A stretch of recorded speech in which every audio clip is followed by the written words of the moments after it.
Muli sa kanila gagawing retrieval operations pa. Right? Okay, ililawin ko lang kung may papakita natin ulit yung video.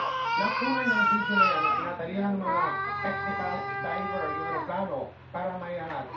Lilinawin ko na kuha yan matapos may iaho na yung bangkay o katawan ni Secretary Robredo. Tama ba yun, Jiggy?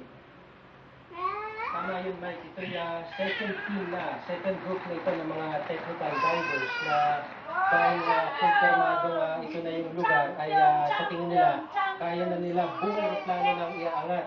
At ito yung sinisikap nilang gawin kanina matapos na makuha yung labi ni Secretary Robredo ay iangat na yung aeroplano mismo para kumbaga pati yung dalawang sakay na piloto makuha na nila. Pero ang problema habang inangat nila, mga 30 minutes lang, Mike, kukunin nila aeroplano, may angat upang mahatak sa dalampasigan. Pero naging problema, naputol nga itong mismong tali, isa sa malalaking tali na ginagamit nila.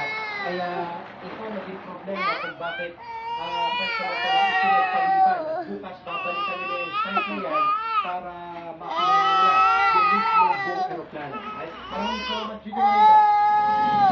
Napagpuwang ang aeroplano sa Secretary Robredo sa layong 800 metro mula sa baybayin ng Luzon, Masbate. Nasa lalim po ng 180 talampakan sa ilalim ng dagat. Kasing lalim po yan ng 18 palapag na gusali. Nakatutok si Mati Pulido Mike mula sa Masbate. Mati.